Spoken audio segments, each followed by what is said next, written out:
Hello बच्चों, मैं सुनील कुमार आप सबको स्वागत करता हूं अपने इस यूट्यूब चैनल पर। मैं आज फिर से एक नया जो है पूछा हुआ प्रीवियस ईयर का केवल अनुवाद जो है 1 साल का पूछा हुआ है। इसमें 2020 का पूछा हुआ है। ये 2020 वाला लेके आया हूं आपके समक्ष और उम्मीद करता हूं कि आपको पिछला वीडियो समझ में आया हो।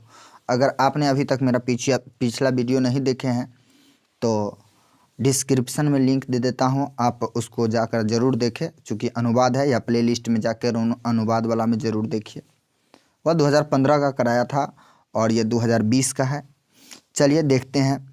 तुम घर जाओ, पहला प्रश्न है, पहला अनुवाद है तुम घर जाओ। तो तुम घर जाओ, तो देखिए सबसे पहले ये लकार पर का है।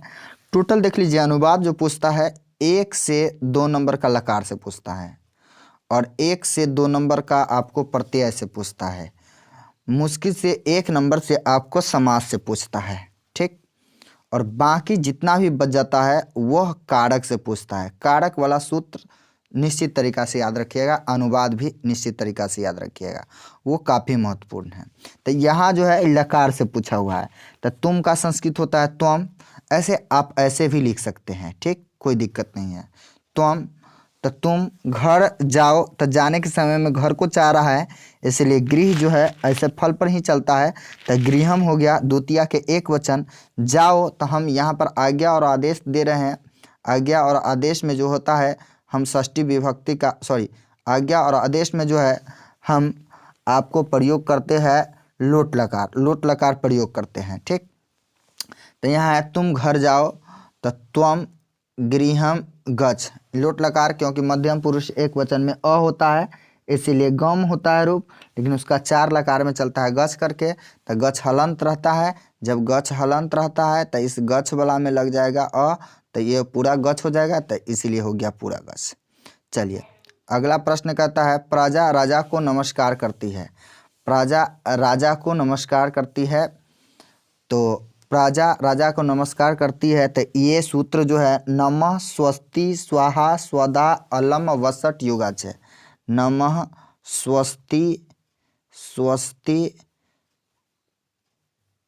स्वस्ति स्वधा स्वाहा अलम वसट युगाचे एक सूत्र होता है। इसके तहत क्या होता है, नमः मतलब प्रणाम करना होता है, स्वाहा स्वस्ति मतलब मंगल होता है, स्वाहा देवताओं के लिए, स्वधा जो है आपको पितरों के लिए, जो भी पूर्वज मर चुके हैं उनको अगर कुछ अर्पित करते हैं तो स्वधा करके, वसट इंद्र के लिए। इस सब के योग में जो है हम हमेशा हमेशा चतुर्थी विभक्ति का प्रयोग करते हैं। जैसे आपसे पूछा है गणेश को प्रणाम, तो गणेशाय नमः। राजा प्रजा जो है प्रजा राजा को प्रणाम करती है, तो प्रणाम किसको, नमः किसके लिए आ रहा है, राजा के लिए। तो इसमें चतुर्थी किस सूत्र से, तो नमः योगे चतुर्थी, और नमः के योग में चतुर्थी विभक्ति का प्रयोग होता है। गुरु शिष्य के साथ घूमता है। गुरु किसके साथ घूमता है, शिष्य के साथ। तो देखिए जिसके साथ रहे तो सहार्थे तृतीया या संयुक्तीय अप्रधाने सूत्र से तृतीया विभक्ति का प्रयोग होता है, ठीक। तो चलिए गुरु, तो गुरु के गुरु हो जाएगा, यहाँ पर विसर्ग हो जाएगा। क्योंकि गुरु जो है साधु पर चलेगा। गुरु शिष्य के साथ, यहाँ पर हलंत नहीं होगा। शिष्येन सह भ्रमति, गुरु शिष्य के साथ घूमते हैं, साथ के लिए स हो गया। शिष्यन शिष्य बालक पर चलेगा, बालकेन तो शिष्यन हो गया, हलंत नहीं होगा, ये हलंत गलत दे दिया हुआ है, ठीक। शिष्य के साथ घूमते हैं। मुझे पुस्तक पढ़नी चाहिए, इसका कहने का मतलब है, इस अनुवाद का कहने का मतलब है मेरे द्वारा पुस्तक पढ़नी चाहिए। ये है आपको कर्मवाच्य वाला वाक्य, कर्मवाच्य नियम। इसमें अनियर साथ का मतलब होता है सहार्थे तृतीया से। यहाँ आया था अत्र आगच्छत, ठीक, आगच्छत है, यहाँ आए, तो एगो आया तो लंग लकार के अनुसार चला। इसको अलग अलग भी लिख सकते हैं, अत्र आगच्छत। यहाँ संधि विच्छेद करके अत्र और आगच्छत के जोड़ दिया तो दीर्घ संधि के अनुसार अत्र आगच्छत हो गया। विवाद मत करो, ये निषेध वाला है।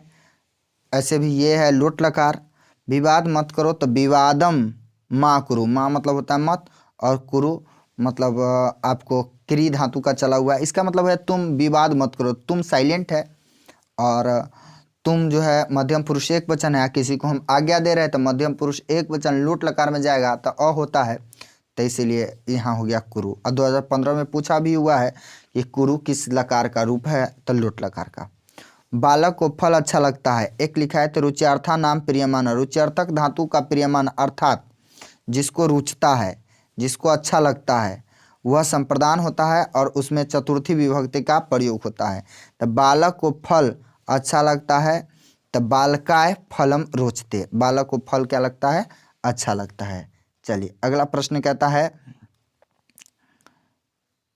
वह पढ़ने के लिए विद्यालय जाता है, किसके लिए जाता है, पढ़ने के लिए। तो देखिए इसको आप प्रत्यय से भी बना सकते हैं और एक सूत्र और है, आपको लिखाए होंगे तादर्थे, तादर्थे चतुर्थी। तादर्थे चतुर्थी मतलब होता है, इसके लिए ऐसा अर्थ हुआ जहाँ प्रकट होता है वहाँ चतुर्थी विभक्ति का प्रयोग होता है।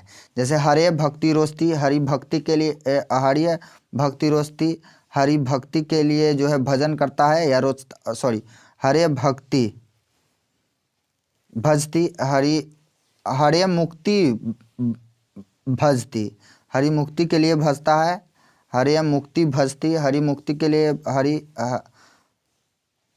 मुक्ते हरिम भजती, मुक्तयम हरिम भजती, हरि मुक्ति के लिए भजता है, तो मुक्ति के लिए, तो मुक्ति एक हो गया, इसके लिए ऐसा अर्थ, वहाँ पर चतुर्थी विभक्ति का प्रयोग हुआ। उसी प्रकार से वह पढ़ने के लिए जाता है, तो यहाँ पर सब पठनाएँ, आप चतुर्थी विभक्ति भी लगा सकते थे, पठनाएँ, नहीं तो के लिए तुमुन प्रत्यय आता ही है। सह पठितुम विद्यालयम गच्छति, वह पढ़ने के लिए विद्यालय जाता है। यहाँ पर आप लिख सकते थे पठनाय चतुर्थी, वह पढ़ने के लिए विद्यालय जाता है। चलिए अगला कहता है राजा राज्य को चोर से बचाता है। राजा जो है किसको, राज्य को, तो राजा राज्यम कर्म हो गया राज्यम। चौरभ्य, देखिए जब किसी को कुछ बचाता है या आप जिससे डर लगता है, भित्रार्था नाम सूत्र होता है, भित्रार्था नाम भय हेतु, सूत्र का नाम ही है भित्रार्था नाम भय हेतु। जब भित्रार्था नाम भय हेतु में क्या होता है, जब भय और रक्षा का जो कारण बनता है, तो जो भय का कारण हो, जिससे डर लगता है, या जो रक्षा का कारण हो, उसमें हमेशा पंचमी विभक्ति का प्रयोग होता है। लेकिन यहाँ राज्य को चोर से बचाता है, इसका मतलब एक चोर नहीं, बहुत सारा चोर हो सकता है। हालांकि राज्य में एक चोर रहता, मान लीजिए एक चोर का स्पष्ट करता था, आप चौरात भी लगा सकते थे, ठीक। लेकिन यहाँ पर चौरभ्य बहुवचन लगा दिया, इसका मतलब बहुत सारा चोर है, ठीक। तो चौरभ्य अचौरात भी लगा सकते हैं, इसमें कोई दिक्कत नहीं है। चौरभ्य त्रायते, राजा राज्य को चोर से बचाता है, तो त्रायते हो गया, या रक्षयते भी कर सकते हैं आप। यहाँ पर आप यहाँ स्पष्ट नहीं हो रहा है, अगर यहाँ बुनका रहता तो चौरभ्य लिखते, इसीलिए आप लिख दीजिए वहाँ पर क्या, चौरात, क्या लिख दीजिए, चौरात। पश्चिमी के चौर होता है, बालक की तरह चलता है। चलिए अगला प्रश्न कहता है हिमालय से गंगा निकलती है। 2015 में भी पूछा हुआ है, हिमालय से गंगा निकलती है। इसको ना कभी कभी पलट देता है, गंगा हिमालय से निकलती है, बात वही है। भूव प्रभव सूत्र है, कौन सा सूत्र है, भूव प्रभव, जहाँ से कोई चीज़ निकलती है उसको भू मतलब उत्पन्न होता है, और प्रभव मतलब उद्गम केंद्र होता है, जहाँ से निकलती है वह होता है आपको अपादान, और उस अपादान में पंचमी विभक्ति का प्रयोग होता है। इसीलिए हिमालयात बालक पर चला, गंगा निसरती, प्रभवती या निर्गछती। चलिए अगला प्रश्न कहता है राम जन्मभूमि अयोध्या में है। राम या तो आप क्या कीजिए, यहाँ पर विसर्ग दे दीजिए, और नहीं तो ये हाइफन दिया हाइफन दीजिए, नहीं तो अलग अलग लिखिएगा। तो राम जन्मभूमि, भूमि जो है आपको मति पर चला है, भूमि अयोध्याम, अयोध्या में है, अयोध्याम हो गया किसके तहत, अयोध्याम जो यहाँ पर हुआ है ये हो गया है आपको सप्तमी विभक्ति के एक वचन लगा है, और सप्तमी विभक्ति के एक वचन जो लगा है ये हो गया है आपको लता के अनुसार, लतायाम, तो अयोध्याम है तो वर्तते, आप यहाँ पर वर्तते की जगह अस्ति भी लगा सकते हैं। धन्यवाद वीडियो देखने के लिए। अगर आपको अच्छा लगता है तो निश्चित तरीक़ा से शेयर कीजिए, लाइक कीजिए, सब्सक्राइब कीजिए।